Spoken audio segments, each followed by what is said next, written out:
Please, order in the hall. Please, order in the hall.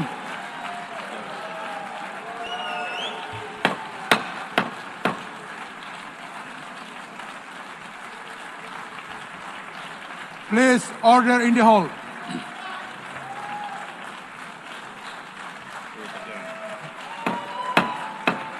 Please, order in the hall.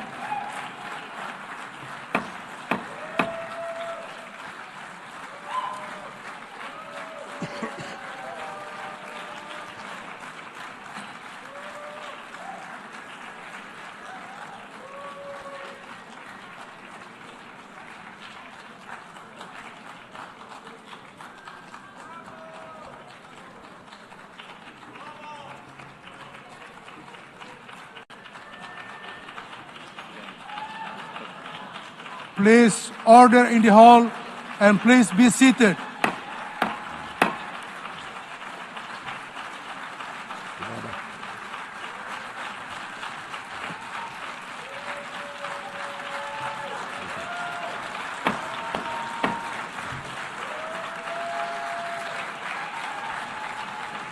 Please order in the hall.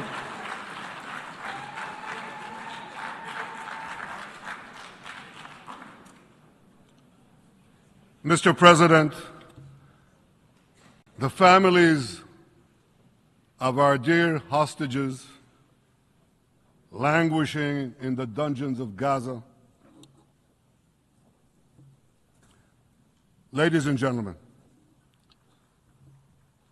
last year I stood at this podium and I showed this map. It shows the curse of Iran's terror axis. This axis threatened the peace of the entire world. It threatened the stability of our region and the very existence of my country, Israel. Iran was rapidly developing a massive nuclear weapons program and a massive ballistic missile program. These were meant not only to destroy Israel, they were meant also to threaten the United States and blackmail nations everywhere. From Gaza, Yahya Sinwar dispatched waves of Hamas terrorists. They stormed into Israel on October 7th and committed acts of unspeakable savagery. From Lebanon, Hassan Nasrallah had launched thousands of missiles and rockets at our cities, terrorizing our citizens. In Syria, the murderous dictator Assad hosted Iran's forces, tightening a noose of death around our throats. In Yemen, the Houthis launched ballistic missiles at Israel while choking global trade at the mouth of the Red Sea. So what's happened over the past year? We've hammered the Houthis, including yesterday. We crushed the bulk of Hamas's terror machine. We crippled Hezbollah, taking out most of its leaders and much of its weapons arsenal. You remember those beepers, the pagers? We paged Hezbollah. And believe me, they got the message. And thousands of terrorists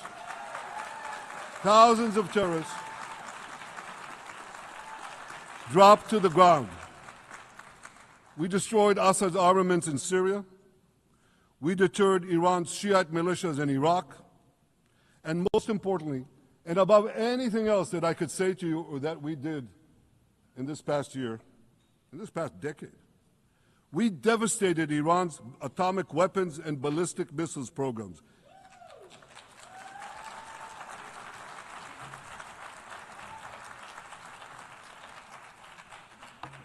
So here's where things stand today. Half the Houthi leadership in Yemen, gone. Yahya Sinwar in Gaza, gone. Hassan Nasrallah in Lebanon, gone. The Assad regime in Syria, gone. Those militias in Iraq, well, they're still deterred. And their leaders, if they attack Israel, will also be gone. And for Iran's top military commanders and its top atomic bomb scientists, well, they're gone too.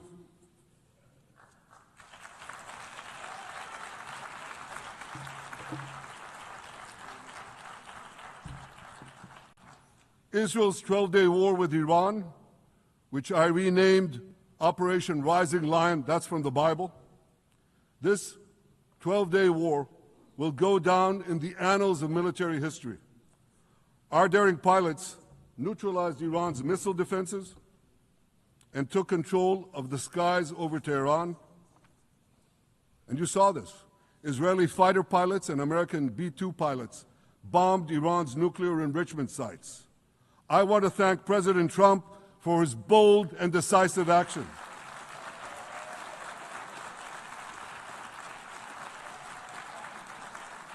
President Trump and I promised to prevent Iran from developing nuclear weapons, and we delivered on that promise.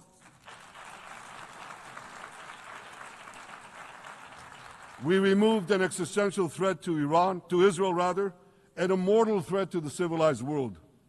We lifted a dark cloud that could have claimed millions and millions of lives. But, ladies and gentlemen, we must remain vigilant. We must remain absolutely clear-minded and vigilant. We must not allow Iran to rebuild its military nuclear capacities. Iran's stockpiles of enriched uranium, these stockpiles must be eliminated. And tomorrow, UN Security Council sanctions on Iran must be snapped back.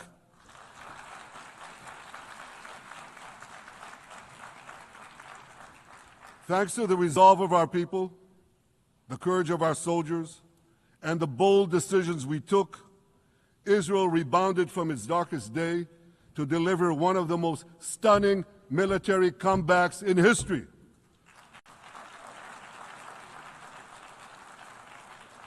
But we're not done yet. The final remnants of Hamas are holed up in Gaza City. They vow to repeat the atrocities of October 7th again and again and again, no matter how diminished their forces. That is why Israel must finish the job. That is why we want to do so as fast as possible.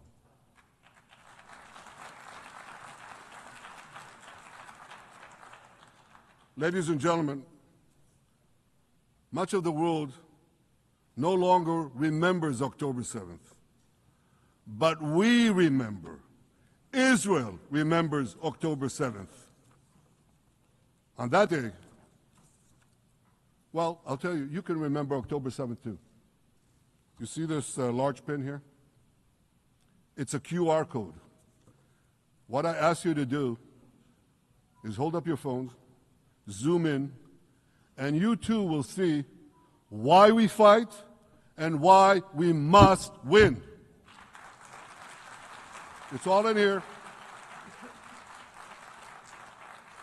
On October 7th, Hamas carried out the worst attack on Jews since the Holocaust. They slaughtered 1,200 innocent people, including over 40 Americans and foreign nationals from dozens of countries represented here. They beheaded men. They raped women. They burnt babies alive. They burnt babies alive in front of their parents. What monsters. And these monsters took more than 250 people hostage. And those included Holocaust survivors, grandmothers and their grandchildren. Who takes hostage grandmothers and grandchildren? Hamas does. So far, we've brought home 207 of these hostages, but 48 still remain in the dungeons of Gaza.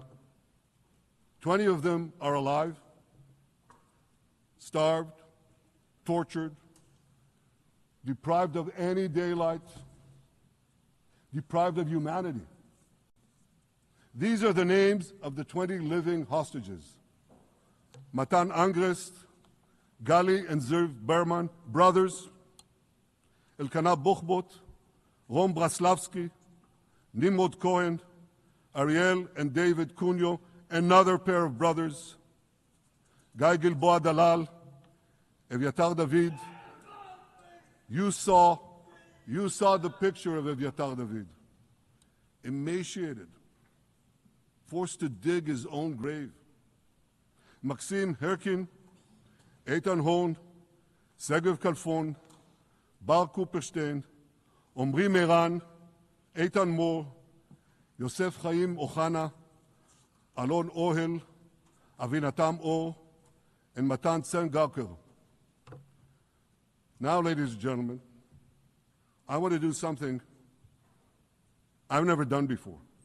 I want to speak from this forum directly to those hostages through loudspeakers. I've surrounded Gaza with massive loudspeakers connected to this microphone in the hope that our dear hostages will hear my message. And I'll say it first in Hebrew and then in English. אחינו הגיבורים, מדבר ראש הממשלה בנימין נתניהו. אני פונה עליכם מעל בימת האו"ם. לא שכחנו אתכם, אפילו לא לשנייה. העם כולו איתכם, ואנחנו לא נשקוט ולא נרפה עד שנחזיר את כולכם הביתה. החיים והחללים כאחד.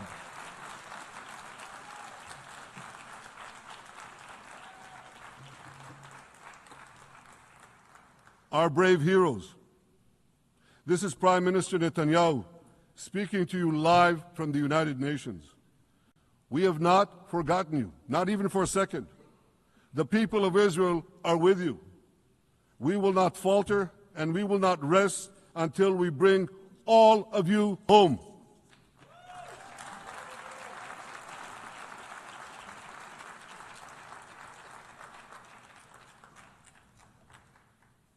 Ladies and gentlemen, thanks to special efforts by Israeli intelligence, my words are now also being carried. They're streamed live to the cell phones of Gazans.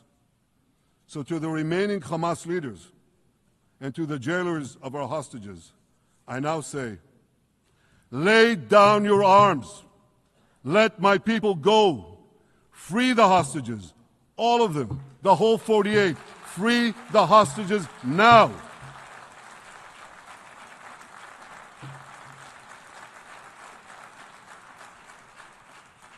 If you do, you will live. If you don't, Israel will hunt you down. Ladies and gentlemen, if Hamas agrees to our demands, the war could end right now. Gaza would be demilitarized, Israel would retain overriding security control, and a peaceful civilian authority would be established by Gazans and others committed to peace with Israel. And of course, you understand that the war in Gaza has affected every Israeli. But I'm sure there are people in New York or in London or in Melbourne and elsewhere who are probably thinking, what does all of this have to do with me? And the answer is everything. Because our enemies are your enemies. So let's do something else. So first at the UN, let's do a pop quiz. And raise your hand if you know the answer. Here's the first question. Who shouts death to America? Is it A, Iran, B, Hamas, C, Hezbollah, D, the Houthis, or E, all of the above? All of the above.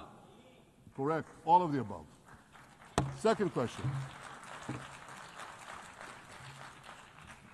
Who has murdered Americans and Europeans in cold blood? Is it A, Al-Qaeda, B, Hamas, C, Hezbollah, D, Iran, or E, All of the above. Correct. Again. So here's the point I wanted to make. Our enemies hate all of us with equal venom. They want to drag the modern world back to the past, to a dark age of violence, fanaticism, and terror. I think many of you are already feeling in your own societies the radical Islamist surge. You know, I'm sure you do, you know deep down that Israel is fighting your fight. So I want to tell you a secret. Behind closed doors, many of the leaders who publicly condemn us privately thank us. They tell me how much they value Israel's superb intelligence services that have prevented time and again terrorist attacks in their capitals, time and again saving countless lives. General George Keegan, former head of U.S. Air Force intelligence, once said, "If the United States had to gather on its own the intelligence that Israel gives us, we would have to establish 5 CIAs. 5 CIAs. This past June, when Israel struck Iran's nuclear facilities, German Chancellor Merz admitted the truth. He said, Israel is doing the dirty work for all of us. President Trump understands better than any other leader that Israel and America face a common threat. He showed the world that when Iran and its proxies murder Americans, take Americans hostage, shout death to America, burn American flags, and try to assassinate the President of the United States, not once, but twice. He showed them there is a price to pay for all that.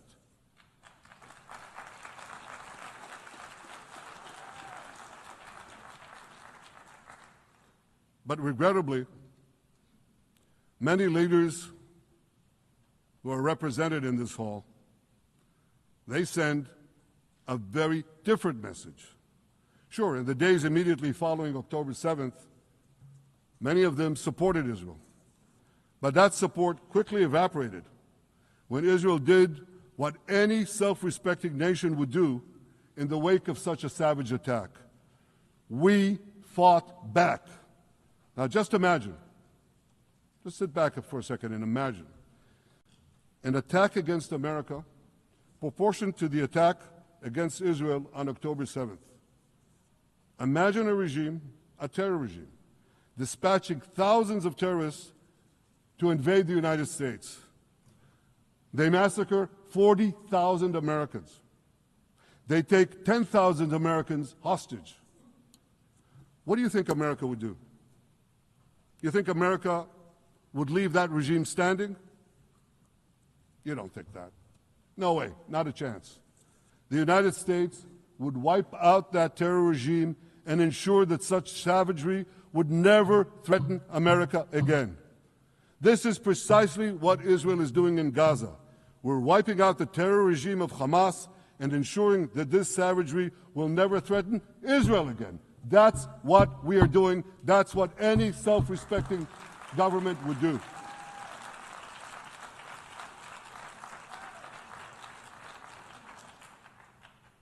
Yet, and it's a yet that I'm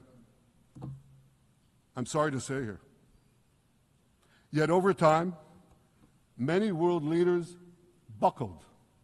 They buckled under the pressure of a biased media, radical Islamist constituencies, and anti-Semitic mobs. There's a familiar saying, when the going gets tough, the tough get going. Well, for many countries here, when the going got tough, you caved. And here's the shameful result of that collapse. For much of the past 2 years, Israel has had to fight a 7-front war against barbarism with many of your nations opposing us. Astoundingly, as we fight the terrorists who murdered many of your citizens, you are fighting us You condemn us, you embargo us, and you wage political and legal warfare, it's called lawfare, against us. I say to the representatives of those nations, this is not an indictment of Israel. It's an indictment of you. It's an indictment of weak-kneed leaders who appease evil rather than support a nation whose brave soldiers guard you from the barbarians at the gate. They're already penetrating your gates. When will you learn? You can't appease your way out of jihad, and you won't escape the Islamist storm by sacrificing Israel. To overcome that storm, you have to stand with Israel.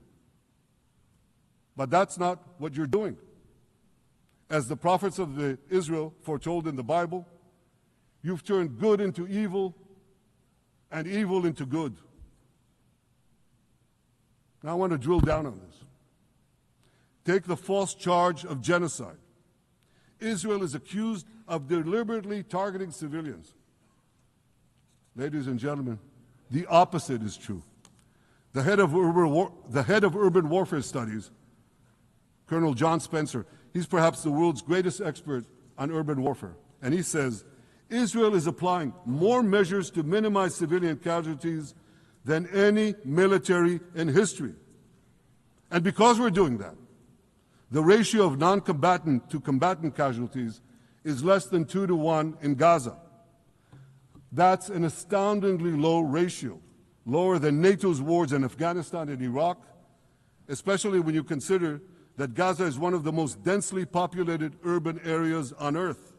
It has hundreds of miles of terror tunnels underground, and it has countless terror towers above ground, and thousands of terrorists embedded in the tunnels and in these towers in civilian areas. If you want to see what measures Israel takes to avoid civilian casualties in this war, just look at what we're doing now in Gaza City, the last Hamas stronghold, one of the two last strongholds. For 3 weeks, Israel dropped millions of leaflets, sent millions of text messages, and made countless phone calls urging civilians to leave Gaza City before our military moves in. At the same time, Hamas implants itself in mosques, schools, hospitals, apartment buildings, and tries to force those civilians not to leave, to stay in harm's way. And it often threatens them at gunpoint if they try to do so. For Israel, every civilian casualty is a tragedy. For Hamas, it's a strategy.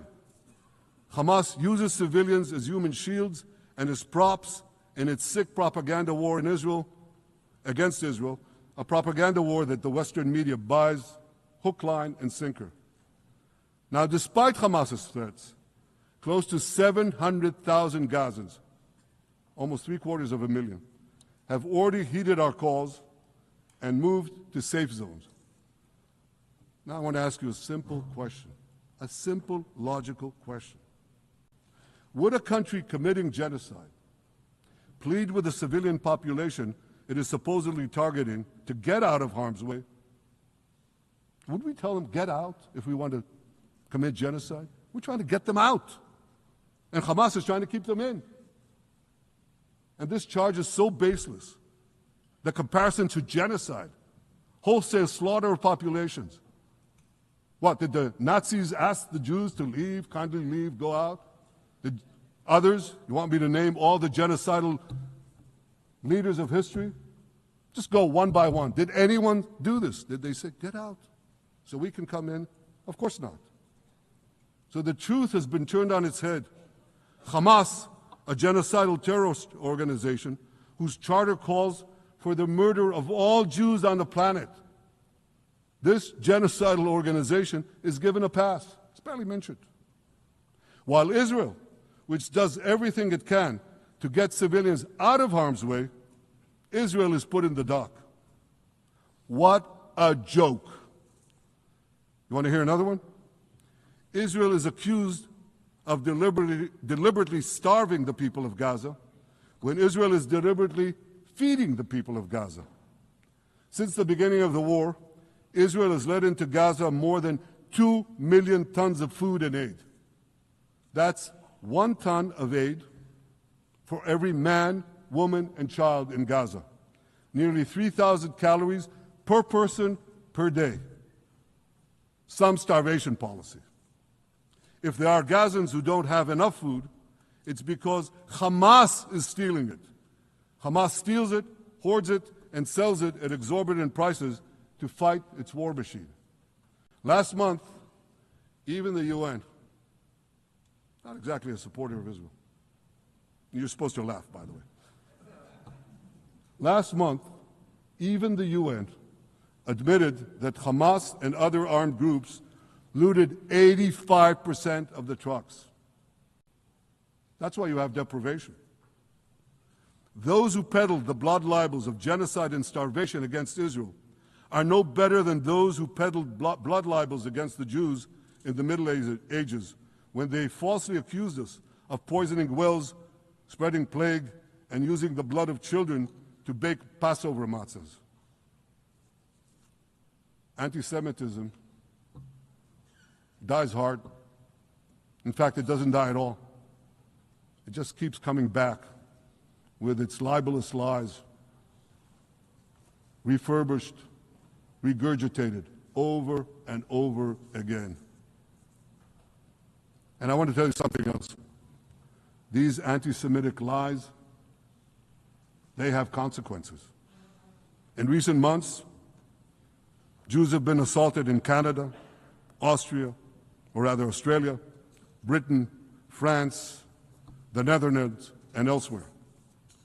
Here in America, an elderly Holocaust survivor was burned to death in Colorado.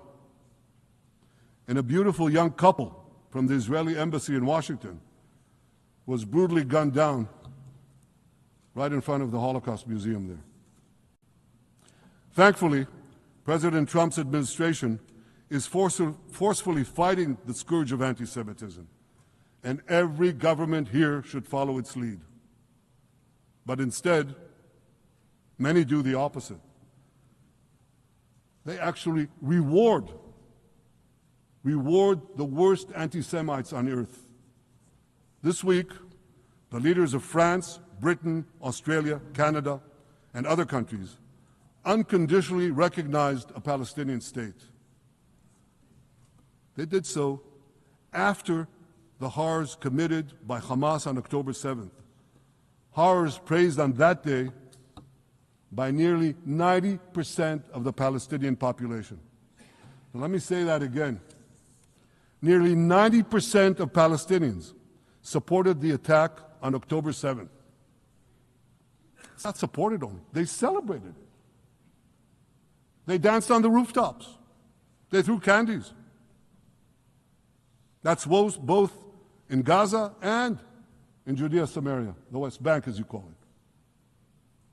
And it's just the way they celebrated another horror, 9/11. They danced on the rooftops. They cheered. They threw candy. You know what message the leaders who recognize the Palestinian state this week sent to the Palestinians? It's a very clear message. Murdering Jews pays off. Well, I have a message for these leaders.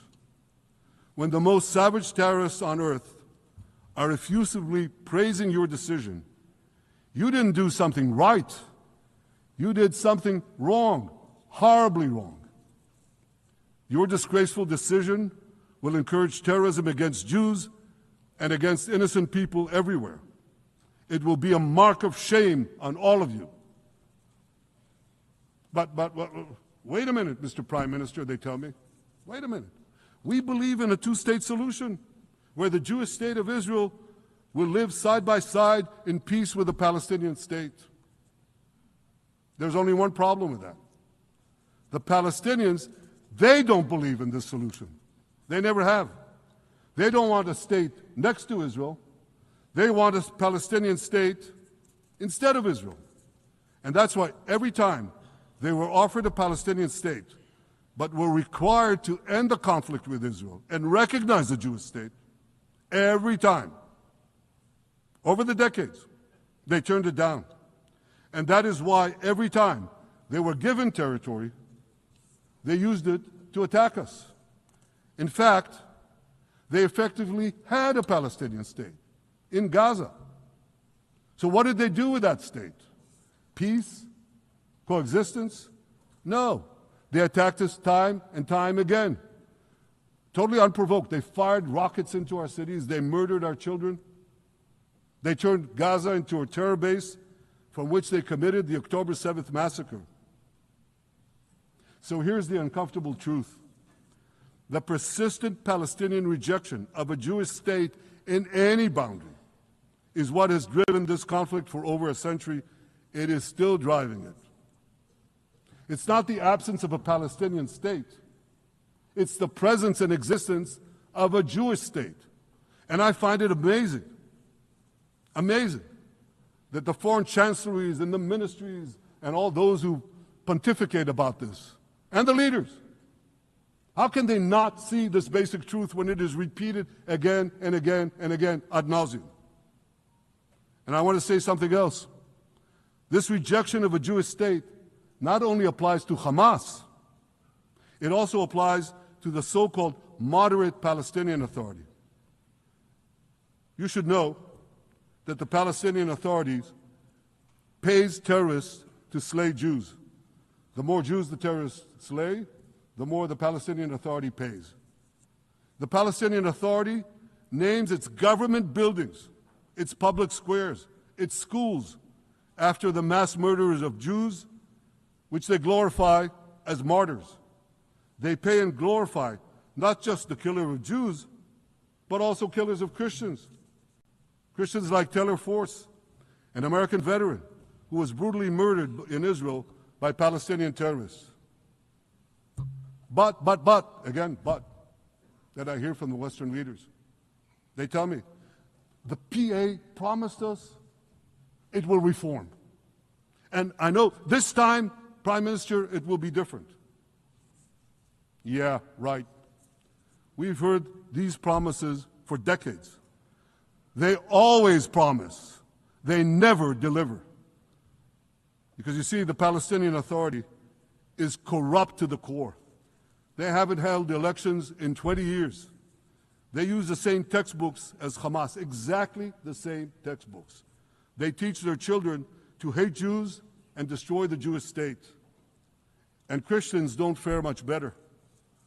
When Bethlehem, the birthplace of Jesus, was under Israeli control, 80% of its residents were Christians. But since the PA took control, that number has dwindled to under 20%. These are the people you want to give a state to? What you're doing is giving the ultimate reward to intolerant fanatics who perpetrated and supported the October 7th massacre. Giving the Palestinians a state 1 mile from Jerusalem after October 7th is like giving Al-Qaeda a state 1 mile from New York City after September 11th. This is sheer madness. It's insane, and we won't do it.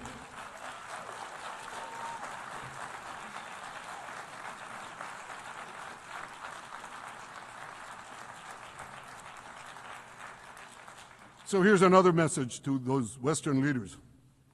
Israel will not allow you to shove a terror state down our throats. We will not commit national suicide because you don't have the guts to face down a hostile media and anti-Semitic mobs demanding Israel's blood. And I want you to grasp something else, which is also distorted in the media. I say this not only in my name or the name of my government, but on behalf of all the people of Israel. Last year, there was a vote in the Knesset, our parliament, whether or not to oppose the imposition of a Palestinian state. You want to guess what the results were? Out of 120 members of our parliament, 99 voted against and only 9 supported. That's over 90%. It's not a fringe group. It's not the prime minister who himself is extreme or he's held hostage by extreme parties to his right. It's over 90% of Israelis. My opposition to a Palestinian state is not simply my policies or my government's policy, it's the policy of the state and people of the State of Israel.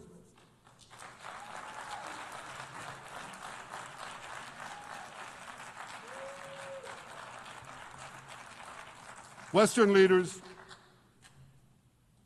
may have buckled under the pressure. And I guarantee you one thing, Israel won't. Israel's victories over the Iranian... Thank you, I know you won't too, that's good.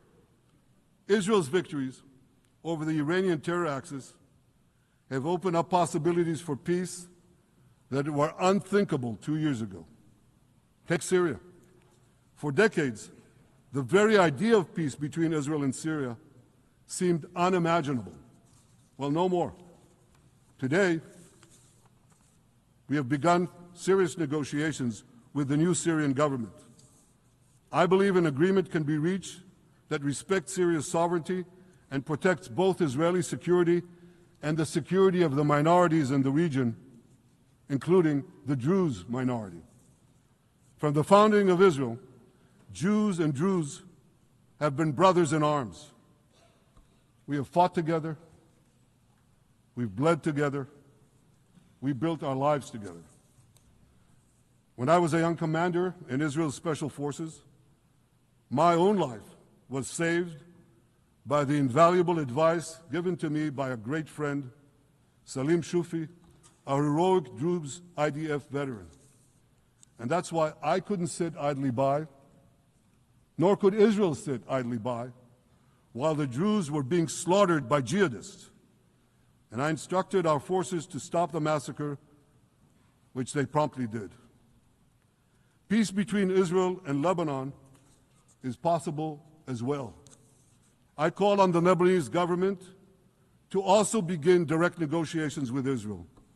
I commend it for its declared aim to disarm Hezbollah. But we need more than words. If Lebanon takes genuine and sustained action to disarm Hezbollah, I'm sure we can achieve a sustainable peace. Of course, until that happens, we will take whatever action we need to defend ourselves and to maintain the conditions of the ceasefire which was established in Lebanon. Our goal is not merely to monitor Hezbollah's actions, but to prevent them from violating the ceasefire and attacking us at any time. But I'm sure that if the Lebanese government persists in its goal of disarming Hezbollah, peace will come very speedily and very readily. Victory over Hezbollah has made peace possible with our two Arab neighbors in the north. Victory over Hamas will make peace possible with nations throughout the Arab and Muslim world. Our victory would lead to a dramatic extension and expansion of the historic Abraham Accords, which President Trump brokered between Arab leaders and myself 5 years ago. And I took note, as I'm sure you did too, of the encouraging words spoken here by the President of Indonesia. This is the country with the largest Muslim population of all nations. And it's also a sign of what could come. Forward-looking Arabs and Muslim leaders know that cooperating with Israel will provide them with groundbreaking Israeli technologies, including in medicine and science, in agriculture and water, in defense and AI, and so many other fields. I believe that in the coming years, the Middle East will look dramatically different. Many of those who wage war on Israel today will be gone tomorrow. Brave peacemakers will take their place. And nowhere will this be more true than in Iran. The long-suffering Iranian people will regain their freedom. They will make Iran great again. And our two ancient peoples,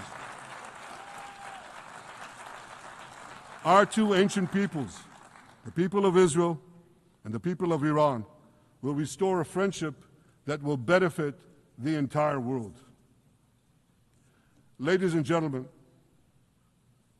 The horrors that happened on one dark day, October 7th, those horrors happened countless times during the centuries of my people's exiles among the nations.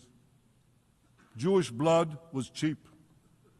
Jews were killed with impunity. We had to beg others to defend us. The rise of Israel did not mean that the attempts to destroy us would end. It meant that we could fight back against those attempts. And that is exactly what Israel has done since October 7th. Our sons and daughters fought like lions. Our brave soldiers donned their uniforms and rushed into battle. They were armed with the dreams of the 100 generations of Jews who came before them. The dream of living as a free people in the land of Israel, our beloved homeland for more than 3,000 years. The dreams of living in our own independent state.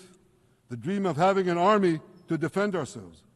And the dream of being a light unto the nations, a beacon of progress, ingenuity, innovation, for the benefit of all humanity.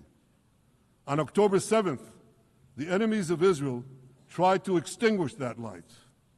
2 years later, the resolve of Israel and the strength of Israel burned brighter than ever. With God's help, that strength and that resolve would lead us to a speedy victory and to a brilliant future of prosperity and peace. Thank you very much.